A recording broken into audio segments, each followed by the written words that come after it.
Hello everyone, welcome to My Millennial Money. I'm Glen James and we're doing a bonus episode today. It's probably ticked over halfway through the year and it's going fast, but we want to check in on your goals. So John, what up gangster? How are we, Glenn? Christmas in August. And we've got a guest, Brooke Lowry. G'day Brooke, how are you? I'm good, Brooke. thank you. Welcome. Thanks for having me. Now Brooke, we're going to ask you all about the app that you're working on and you're about to launch called Goalie. Mm-hmm. But before we do, I just want to say welcome to the podcast. Thank you. And this is, like, we've talked before about the engine being hot on these podcasts, but if you're listening on the Thursday that it's come out, we are recording this the day before at 3:30 p.m. Steaming. And this is steaming, so we're getting this to you straight away. But thank you for checking out My Millennial Money. If you're new to the podcast, thanks for joining us. John's got a podcast called My Millennial Career. No, I haven't. Oh no, that's showing out. I can talk about that if you want. You can talk about that. He's got a podcast called My Millennial Property, where he just goes narrow and deep about property. Shell and Em have a podcast called My Millennial Career. Yeah. I've got a podcast called My Millennial Money Express, and Have you got a podcast, Brooke? My Millennial Goalie. Yeah. My Millennial Goalie. There you go. So I want to chat about goals. They are so important. And what's, John, I guess, your experiences with goals in your life? And I'll ask Brooke the same, because I want to chat about goals and really help people get a framework in place. Then we'll ask Brooke about her startup. Yeah. Yeah, so I suppose growing up and into my early adulthood, I was massive on goals. Would write everything down, followed the path of, if you write it down, it means more. If you tell someone, it means even more, and put it up on the toilet door and everything else, and lived that for a good 10 or 15 years, I reckon, especially from my teens through to probably early 30s. The last 10 years, it's probably hasn't been the case. I think it's more of a case of, and we were speaking off air, if we want something, we go and achieve it without having that goal written down, but it's still in the back of our mind. I probably have always focused on the habits to then achieve the goals. So, and I wrote down a few of the goals that I sort of set and then met. It was more about, well, the first one for me as a junior was run a marathon. I always had a dream of running a marathon. So it was, well, I need to train 5 days a week, 6 days a week. So the habit of actually doing that was going to get me to my goal. So I'd like to obviously expand on that with you, Brooke. Mm-hmm. Yeah, and I think it's funny you say that, because the book that I've been singing the praises of all year is Atomic Habits. Yes. And the thing for you and your running, it wasn't, I'm going to be a marathon runner. No, John Pidgeon, I just want to be a runner. And Yeah, that's right. But I think it's like, if it's a goal that's you're passionate about anyway, it's a lot easier, isn't it? Like, I fundamentally enjoyed running, whereas I meet people that just want a bucket list run a marathon. I actually hate running, right? So if they hate running, the goal is massive, and the habits are even harder, aren't they? So yeah, there's different ways to look at it, isn't there? What's your experiences been to date with your life and career around goals, Brooke? Yeah, I'm a definite goal setter. I write down my goals. I save them in my phone. I share them with my friends. I'm very much a visual person. But I think there's more to it than just thinking and drawing, and, because you need to make it happen. So I find the more I tell other people, the more I'm accountable for what I've said. I'm the eldest in my family. My parents put a lot of expectations on me to be the role model of the family. So I've got something to live up to and show my brothers, if you want a good job, this is how you go out and get one. Yeah. And I think that sense of responsibility helps. Yeah. Was that perceived pressure on you, or was that actual, you need to lead the way here? I think so. I think I actually thrive under pressure. I work in projects in my career. What I do is I see the vision, see the deadline, and I work backwards from that. Right. So I'm like, I know the outcome that I want. What are the milestones I need to achieve that? what resources do we need, and then build around that. So just on that, Brooke, you've probably done a fair bit of research into goals, and I love kind of dreaming, and dreams are great, but, you know, if you've got a dream of doing something, you know, 3 months can go past and it's still a dream. So Exactly. how do we have a framework to actually pull the trigger on that? And I just want to start with, I did some research before, and a Harvard business study revealed some stats around goal settings, and these are really simple stats. And I'd imagine this is the US population, but we know the US population is just people. So, and we're people, so I think we can apply these pretty decent to our situation. 83% of the population does not have goals. 14% have a plan in mind, but are unwritten. 3% have written goals. Now, does that add up to 100? It's into the 90s. Yeah, it does. Just double checking. I'm just like, did I miss a number? But the study went on to find that of the 14% who had the plan but not written, they were 10 times more successful than the 83%. Okay? Right. And then the 3% who actually had the written goals were 3 times more successful than the other 14%. So there's this kind of compounding effect. And I think that just speaks to focused intensity. So do those stats kind of feel like they're from what you've experienced even, or like are they close to what you've done some research on? Absolutely. So we did some research at QVB in Sydney. We did intercept interviews with students aged 19 to 24. And what we found was a user persona called the overachiever. So they're the type of goal setter that writes down their goals. They have, you know, a record in their phone. They tick them off as they go, even if it's as something simple as taking out the rubbish. And then on the other end of the spectrum, you've got the dreamer, who is quite charismatic. They talk about their goals. Everybody knows, but they don't have a date or a plan in mind to achieve it. So I'm seeing some of those characteristics come through with what you've just described. Yeah, and I want to kind of just spend, I guess, 10 minutes or so just to workshop some examples for those listening and watching on YouTube. What up? How are you? Giddy up. Pew pew. I just think it's so important, like the process or the progress that I've made in my life is when I've had that one thing and I've been intentional and I've gone and got it. And so that's kind of on the big, broad brushstrokes. But also I'm more effective on a day-to-day basis. Like if you go upstairs to my office, I've got a pen and paper. And if I'm like, okay, well, I've got the morning in front of the computer. All right, I might write down 10 things and just tick them off. It could be email Nath's, termination letter. It could be, and thanks, Nath, for being in the studio today. It could be email John. So whatever those things are in the short term, I've found I'm so much more efficient, productive if I've got a list. It's interesting, Brooke, you mentioned in your studies the overachiever and the dreamer, one end to the other. I look at that and say anal and procrastinator. Yep. Right. So it very much is personality types, isn't it? Like you've got to have motivation and drive to go and do something. It's got to come from within, but you've also got to add your personality style to it. Like if you're continually dreaming, as you mentioned at the start, but not doing anything, which is essentially procrastinating, then is the goal important enough? Why am I setting it in the first place? What do I want to get out of it? Or is the goal too hard? Like it comes back to that SMART and working out, just getting that right combination to motivate you. Yeah. So looking at the traditional SMART goals, I've actually got my spin on the SMART goal thing, and I call it Smart Yo Goals. So SMARTYO.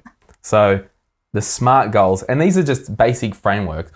And to be honest, you can use whatever framework you bloody want as long as you're getting results. Like there's no rules in this world, totally. Except don't leave home if you're in Melbourne at the moment. But So S, specific, M, measurable, A, attainable, R, relevant, T, time-bound. So they're the kind of SMART goals. And I'm going to workshop 2 examples here that we can all discuss. And for the YO, the SMART YO goals, the Y in my thing is your goal. So you're not doing this because your bloody parents wanted you to do law. You're not doing this because you're getting pressure from your friends that you guys should have a baby because you've been married 3 years and, you know, or you guys, are you engaged yet? You've been dating 3 years. So no, tell everyone to shut the hell up. Yep. This is my life. Yeah. Exactly. And it's a Bon Jovi song. So, and then the O in Smart Yo is, I believe, it's order. So in what order are we doing the goals? Yep. It could be, John, you've got a goal of wanting a nice, beautiful house and a nice pool for the backyard. Sounds like your life. Wow. But You've been snooping. I have been snooping. But you want both of these things, but you've actually had to go, well, the order of it, it makes sense to do the pool first for whatever reason. What is the reason? Just so it's done? Or? So when you knock the house down, all the dust goes into the pool and then you just have to clean the pool. Yeah. Well, But there was some construction-wise, it's pretty hard to get by to build a pool when you've already got a brand new house sitting in front of it. Yeah. So logically, that's the way. Yeah, so that's where I believe it's smart yo. Yep. You know, yo. Yeah, I like it. Yeah, it's good. So let's all adapt that, Brooke. Yeah, so let's use an example. Some of the goals or some of the things in the Facebook group, and I put it up a couple of weeks ago. What are 3 things you want to do each day this week, however small? Small habits make big changes. And there was people that put, I want to do 10 push-ups, read a chapter of a book. There could be read for 1 hour a day, listen to 1 My Millennial Money podcast episode a day, not hit snooze. Someone put not have rum. Someone put eat 3 meals a week, go to Pilates 3 times a week, not buy anything, yoga each day, no cigarettes, bed before 11 p.m. Someone wrote, and it's Jack, who's volunteering with the My Millennial Money team, so I'm going to pick on Jack. He wrote, eat well, sleep well, and exercise. And I basically said, need to tighten those up. Yep. So if we look at the Smart Yo, and it could be, I want to invest in shares. So a lot of people out there, you want to invest in shares. So let's now look at the Smart Yo framework, okay? So specific. I think you need to be specific. Okay, am I going to try and be Warren Buffett? Or do I want to just find an ETF that is a diversified portfolio and that's what I'm going to invest in? So you're getting more strategic about what I'm investing in. So it's like, okay, we're going to do an ETF, and it could be the Vanguard Diversified High Growth Fund, whatever your ETF is. Measurable. So how are you going to measure this? And I think, like what you said, Brooke, earlier, with, you know, you work backwards, you set that target and you work backwards. So that could be, after the next 12 months, I want to have a share portfolio of $5,000 or $10,000. We'll do $10,000. So it's measured. We can measure it. Attainable. This is an interesting one because you just want to make sure it's realistic. It's like, if I earn 60 grand a year, in 12 months, I'm not having a portfolio worth 300 grand. No. Like, it's just not happening. So yeah, after, 12 months, you're not having the multi-million-dollar portfolio. So let's just go, okay, I think based on my situation, over the next 12 months, 10 grand. Relevant. How relevant is it? And is it realistic? So it's kind of similar to the achievable, attainable thing. It could be, and I just looked at Wikipedia earlier, because this SMART thing, it's kind of a mixture and there's different words, but I think it's more along the vibe of attainable and relevant. Okay. I'm not a goal guy. And then time bound. So it could be over the 12 months. And remember, you're allowed to smash your goals and double down. So I think the dance with the goals, you don't want it too easy, but you do want to stretch yourself. Yeah, I think traditionally the time thing's more of a case of that's my worst case scenario, unless it's a particular event, right? Yeah. Like Christmas or Yeah. I want to lose X weight by a certain date. I think people may err on the side of caution there and say, well, I reckon I could probably get it done in 2 months, but I'll give myself 6 anyway. Yeah. And then the yo part, your goal. No, you want to buy shares. You're getting pressure from your parents. You need to save up and do this. Or your friends are like, oh, we just bought our first home. Why aren't you? You're a loser. It's like, no, that's your goal. Yep. Piss off. Yep. And that's why I get dramatic when I talk about that, because so much stuff that people do, it's because of other people. So tell everyone to shut the hell up and chase what you want to do. Yep. You got to set boundaries. Perfect. Yeah. And then I think this is important as well, the order. Now, yes, you want to invest in shares. Yes, you want to try and do $10,000 over the next 12 months. But little boy and little girl, if you've got $3,000 on a credit card that you can't shake, is this order correct? Yep. Are we putting this goal now, or do we want to go, absolutely, that's my goal, but let's just do this first, and then we've got a clear runway? No, it's good. And that is my TED Talk, ladies and gentlemen. There you go. Thanks for coming on, Brooke. Yeah, it's been great. Do we want to do one more? I'm going to give this to you, John, this laptop, Right. and you might kind of look at the smart goals there about investing in property. Oh, So I want to, well, someone out there has a goal of buying an investment property. So can you run us through the smart framework? Yeah. Thank you. TM. it's all new to me today, the yo. Yeah. Let's adapt with it.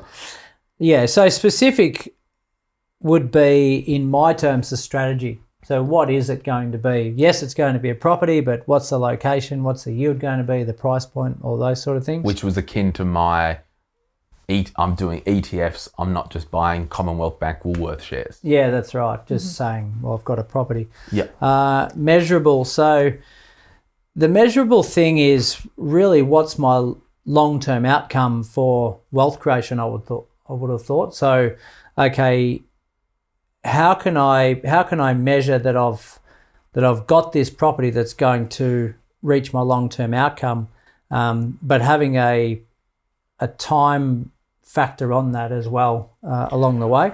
But the measurable part could be 3 months in, I'll have my deposit nailed. Like to quantify it. Yes.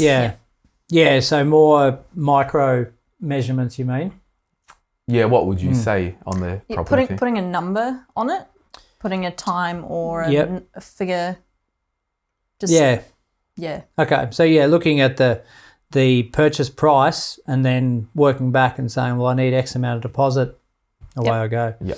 Attainable, again, lending comes into play when we're talking attainable. So I can't buy $1 million property if I've only got $10,000.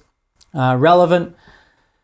Is it relevant for my situation and my long-term strategy is the key one there, and probably aligning that to yours. Like when you say, well, is it property or is it shares? Am I doing property or am I doing shares because that's what my parents have done or that's what my family's done? So making it relevant to you as well. Time bound obviously is, we need to get it done by X. And it's interesting when we say time bound. I think most people that I've found set goals based on the year. So I want to buy a property this year. I want to run a marathon this year. I want to do something this year. When really it can be anything, but I suppose it's easy when we talk about it in years.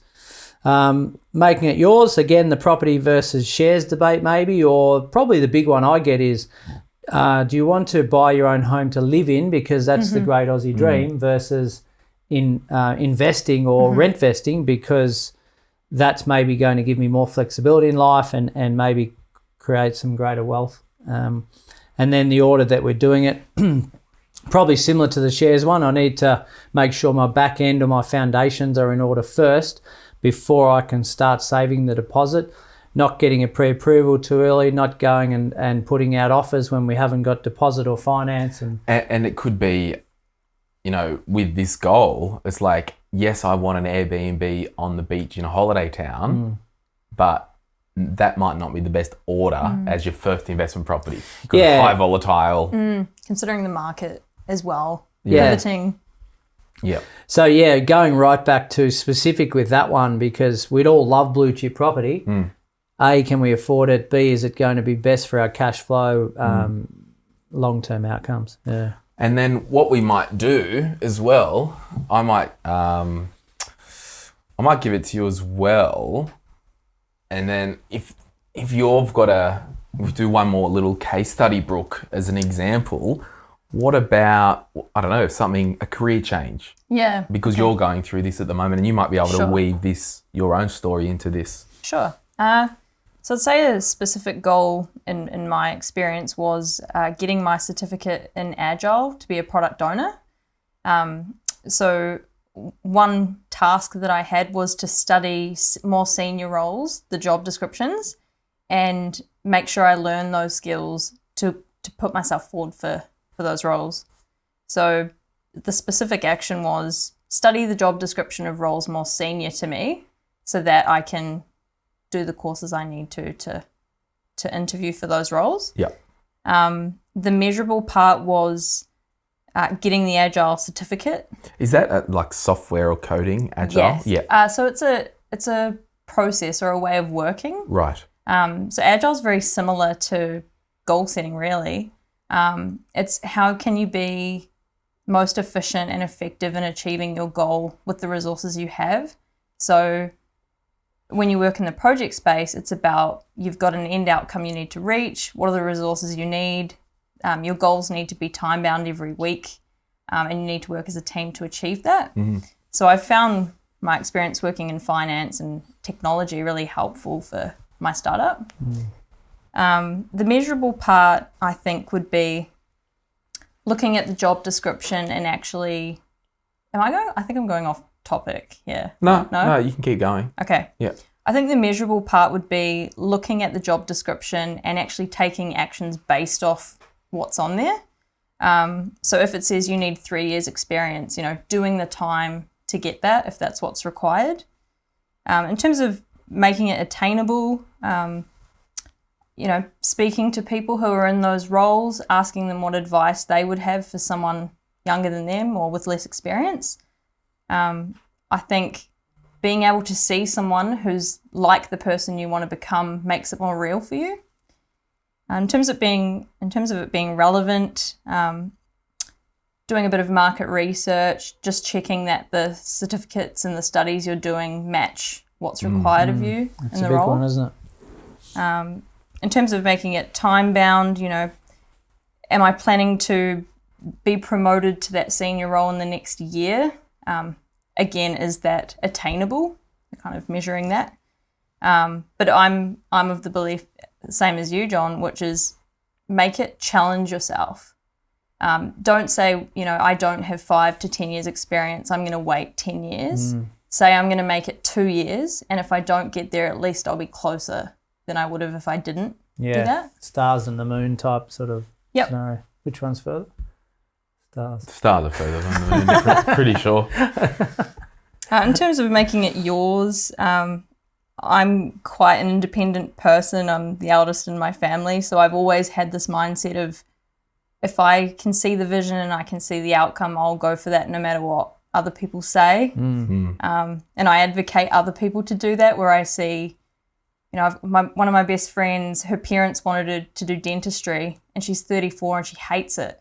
And I said, what do you want to do? Yeah. You've got to start there. What do you want to do and why do you want to do it? Everything else will follow from there. In terms of order, that's probably the first thing I look at is firstly, what's my strategy? Where am I trying to get to? What's the outcome? And then what are the milestones I need along the way? And so, for example, mine could be I want to live a financially stable life. So the two kind of options that came up recently for me are, do I own a business or do I buy a house? And I thought, if the business does well enough, I can buy a house with that money from the business. So I kind of worked out my game plan according to my outcome and where I can get the most value. Yeah, no, that's good. It's a really good example. Mm. And I think it's for anyone, like in terms of your money goals, you can be your own financial advisor, because all that financial advisors do is basically sit down with clients, ask a heap of questions about their goals, and then basically we work backwards and project manage backwards to where we're at today. So I think the only exception to that, I agree. The only exception is your own emotions coming over the top of that. And that, like I see that so many times when I do clarity calls, is you and I are coming to the same conclusion, but I've come in without emotion and reinforced that. You've draped it with emotion, which could have sent you down the wrong path. Yep. Yeah. So finally, before we talk about goalie, you mentioned a word before about pivoting your goals. Yep. So the world's in shutdown, basically. Now, I think it's a real thing. Like, there's been a lot of people who have got money saved that wanted to take a holiday. A friend of mine, she paid $9,000 to go on this big European thing, and it's been cancelled. And she's had to pivot her goal and is now going to go, well, I can't travel. I don't think I will be able to for a couple of years. I'm now going to buy a house. So is there kind of, with our goal setting, depending on what goal it is, to do it in a way that it gives us options if we do need to change? So I think my advice would be buy a whiteboard, because it's easy to rub things out and change them. I know I've got a whiteboard. My plan at this time was to be in Europe for 3 months, to not be working. Wow. But obviously that's not happening. So. And you're at Blue Bay. Yeah. Welcome. But I think Similar. I think the biggest message is, you hear a lot of 2020's over, we've lost 2020, let's just wait for 2021. If we do that, we're wasting a year of time that could be put to better use. So I say, channel your inner introvert. What are these side hustle projects you've had in the back of your mind that you can spend time on now? And then maybe traveling the world can be something you do for the rest of your life if you put the hard work in now. So for me, I've been working nonstop on goalie for the last 2 years, and the coronavirus situation's been a good time for me to put even more into it. It's made me realize the value of what I'm doing even more, because goals are so relevant for people who are feeling a bit deflated, had to put other, travel goals on hold. I know I can't see my family in New Zealand. There must be a lot of people who are in similar experiences. Yeah, and I honestly think, like, if you want to do well with money, like, don't worry about getting the pay rise, worry about having a goal. I mean, laser focused, because, that shopping trip that you might take or the frivolous spending will almost fall to the wayside, because you've now got a toss up of, I really want to do this. Do I want to spend $50 doing that, or would I rather put it towards this goal? Yep. So goals are so powerful, and most people in the Facebook group who have achieved being debt free, or have achieved buying their first property, or have achieved starting a business, they haven't just walked into it. They haven't just fallen into a new business. They haven't just fallen into a house deposit. They haven't just fallen into becoming debt free. They've been intentional. And I would just say to anyone out there, particularly if you're in Victoria at the moment, do the opposite of what people do. And that's what I've done in my life and my business. At all times, I've tried to do the opposite. So don't be, I know it's tough if you're going through some mental health issues, that aside, but don't mope around saying I'm in lockdown. When the lockdown first happened in New South Wales, I doubled down during the lockdown. Me too. We moved studios, we redid all this. Like, we doubled down. Yep. It wasn't just, we're locked up. I went to work. Yeah. And I use that to my advantage. Yeah, and I think that's not the majority of people, is it? Like, it's got to be a can-do attitude to begin with before we actually get to the goal to start. So, yeah, I think it's telling yourself what do you actually want. And, looking like COVID, for example, is a perfect time where you don't have to commute to work. So I'm saving half an hour or an hour, in some cases 2 hours each way. Time and money. So, well, time and money, but time is the important factor there, isn't it? So blocking out in your calendar, right, from 6 to 8 when I normally would be travelling, that's when I'm setting up my side hustle, because my boss probably doesn't want me doing that from 9 to 5. So there's 4 hours a day that I can be spending on my side hustle through that COVID period. Times that by 50 weeks. Yeah. So if you don't like this framework of, I don't want to, get a protractor out and a calculator and, recreate the, split the atom or whatever you do in terms of science, even if I've got a goal of, because this is what I did when I started my business, I'm going to just do a brain dump and write down as many things as possible I need to do and just start ticking one off at a time. Like, if this is too much, do something. So, all that being said, before I ask you about Goalie, I am talking to you listening. I'm talking to you watching. I want to know, what is one thing that you can do in the short term? And I would say the short term is between now and the end of the year. What is one goal? What is one thing, however small, that you can make some traction on? Because I can tell you one thing, the time is passing anyway. So that's my challenge for you today. All right. And that's Papa Glen talking to the children. Yeah. So, okay. It's inspiring. Yeah, well. So, Brooke, what is Goalie? So Goalie is more than just an app. People are talking about the app at the moment, but what we're really trying to do is motivate people and encourage people to take risks. I know one of the reasons I came up with Goalie is my brother's 24. He's married, got a young daughter, but he doesn't know what he wants to do in terms of his career. My dad's putting a lot of pressure on him to take over the business. My brother's... It's your dad's goal, not your brother's. Exactly. And unfortunately, I can't be in New Zealand with him all the time, coaching him, helping him. So I thought, what's something I can create that can help him while I'm not there? And then I was also talking to some of my friends who are feeling a bit lost in their careers, in their 30s. And they're like, man, I really hate this. I don't think I can keep it up. Just avoiding work, going on holiday, not working for 6 months. It's not healthy. That's not really living life. So Goalie is about motivating people to live their best life, and Goalie, the app, is giving them the tools to enable them to do it. Great.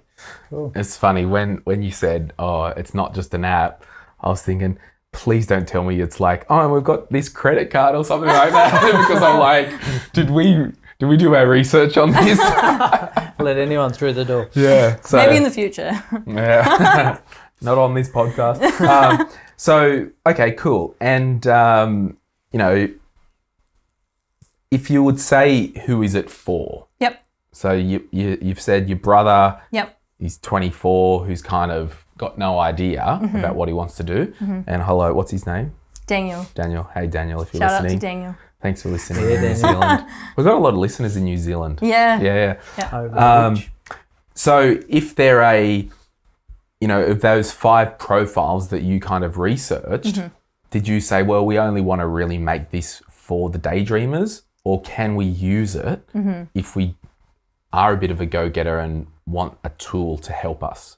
Yeah, so I've looked at the other end of the spectrum, not the overachievers. They've got a formula that obviously works. It's why they're achieving. Sure. I probably fit into that bucket. Yep. But what I really would like to do is help people who've got no idea with a formula that's worked for me. Perfect. So the dreamer, obviously they're missing a plan. I can help them with that plan.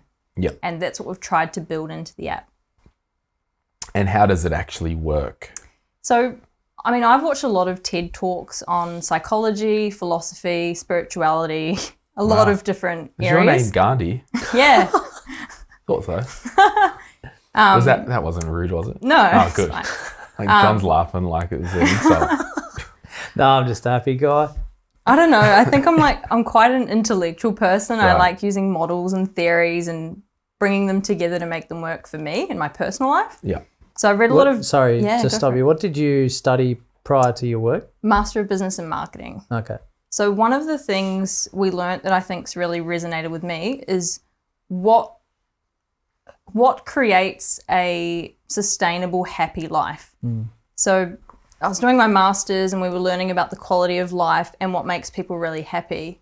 And the thing that came out of my research was creativity. And I feel like we don't hear enough people talking about what creative projects they're doing that make them feel great. Yeah. And I know for me, it's my business. It's helping other people. It's, seeing my brother happy, seeing my friends, speak up to their parents and be really clear about what they want to do. Yeah.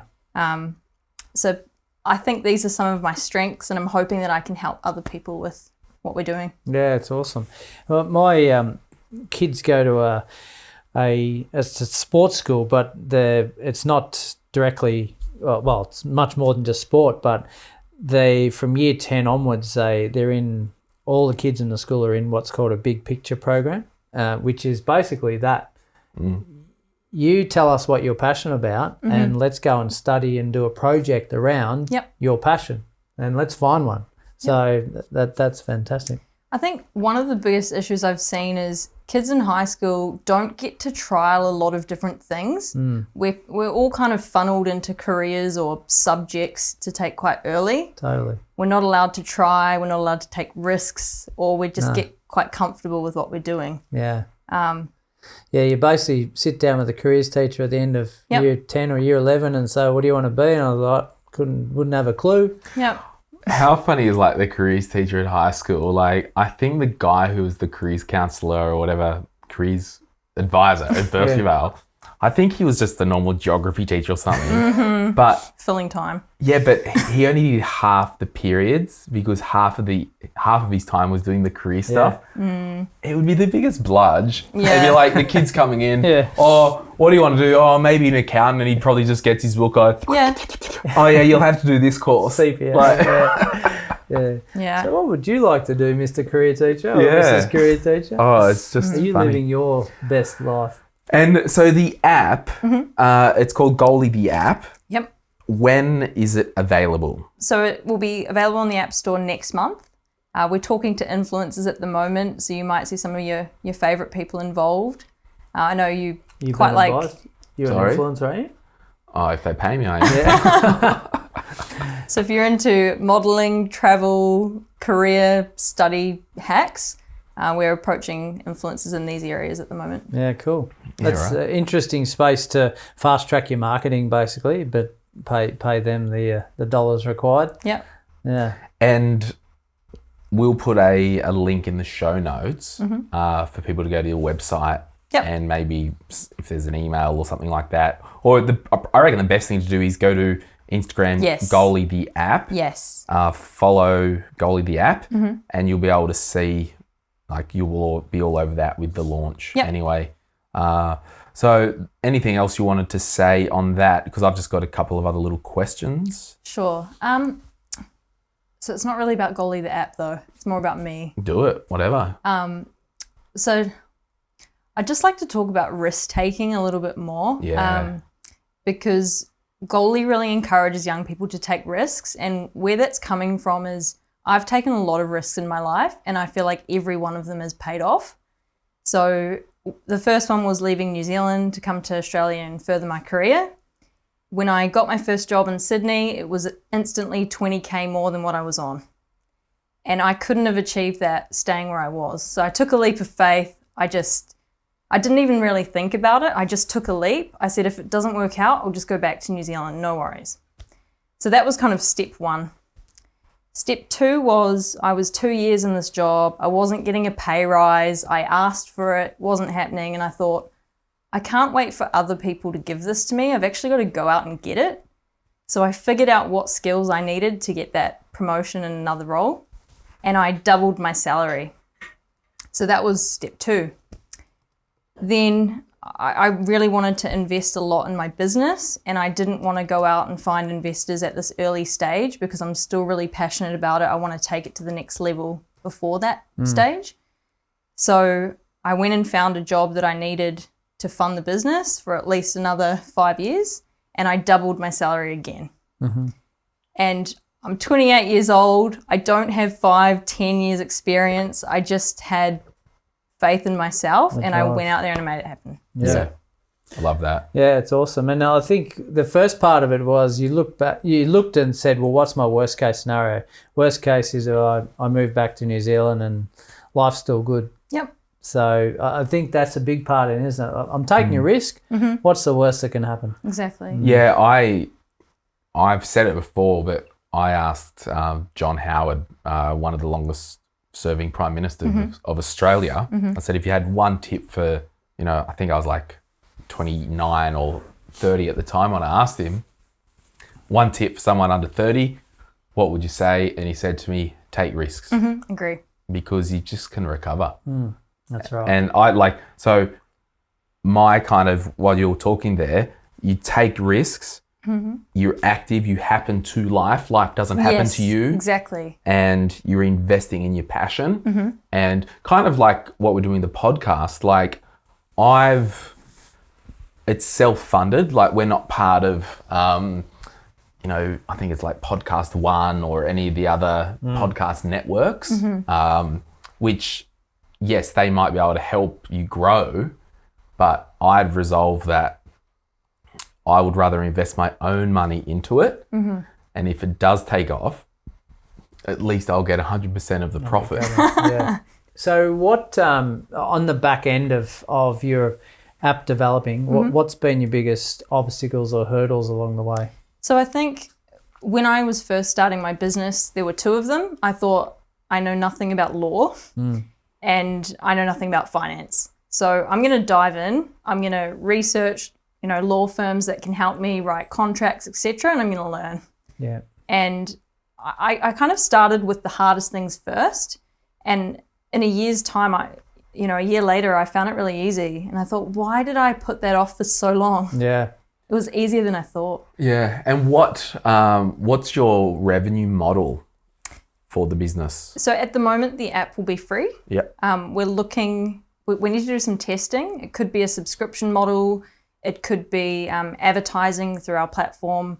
But we want to weigh up pissing our users off with ads versus giving them, real value that they're happy to pay for. Yeah, and that's the same with the podcast. Like, I absolutely hate ads. Yeah. And I want to do this in a way that, like, there was this new podcast that I wanted to listen to the other day, and it was about a Tony Robbins type of guy in America, and he did this little camp, and there was a murder there, it was a Wondery, like, really good production quality, all that. Yeah. And I just started, and just the ads that they just throw in, I'm like, not listening, like, actually don't care. Yeah.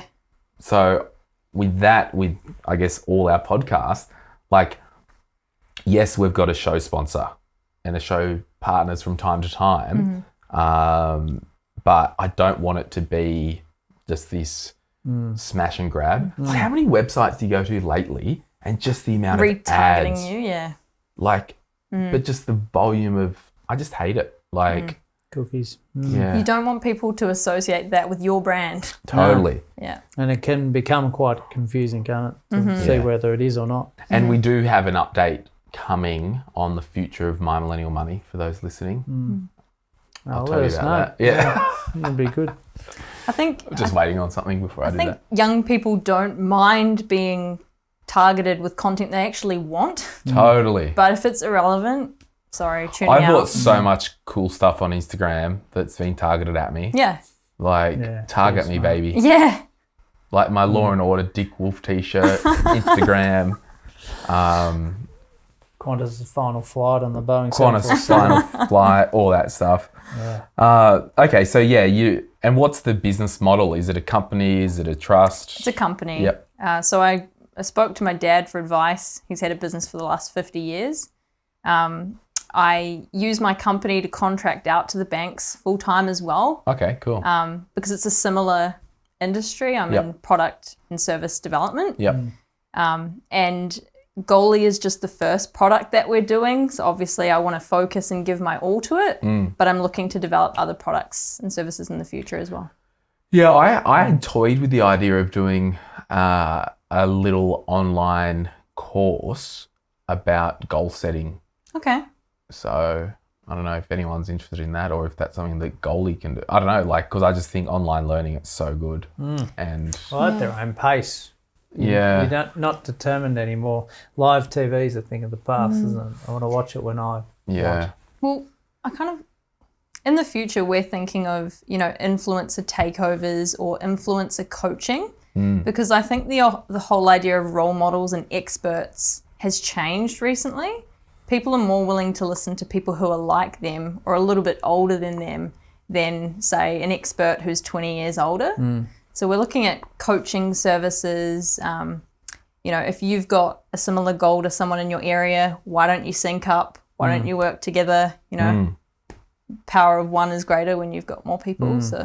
So with, and I haven't seen the back end at all, but do you when you're focusing on the Goalie app, you're talking about all facets of life? Are you Yes. focusing on any one area particular or not? It's a good question.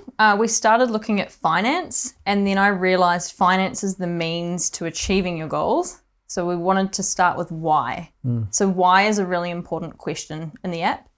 We have a game where you can tease out your purpose and what your values are. So I personally found this Ikigai concept really helpful for me to learn more about myself. And it plays on, what is your passion, what is your mission, what's your vocation and profession. So you can talk about all the things all the skills you've got that can help the world be better versus what you might do to make money versus things you just love and you don't care if you make money or not. So I think that's one thing that a lot of young people have in their heads and they don't really understand themselves, and we make decisions based off, I want this, or I'm going to download this or buy this online, without thinking through what's the end goal, what's my purpose. And Nice. is the app available on Android and Apple? Just Apple Okay. to begin with, Yep. and then in 3 months' time it'll be on Android as well. Oh, that's all right then. Yeah. Well, we might leave it there because we could just talk about frivolous stuff. But I will end by saying, if you Google like Harvard Business Review study, there's a lot more that talks about goal setting and having your partner or spouse on board as well. Yep. So that's a whole other thing. We might leave it there. And thank you so much for popping up to the studio and having a chat. And Thank you for Thank you, having me. Brooke. Yeah, you pleasure. can download Goalie the app very soon, but go to Goalie the app on Instagram, and I'm keen to check it out once it's live. Same. Be fun. So thank you everyone, and to all, good night. Bye. Bye. Thank you.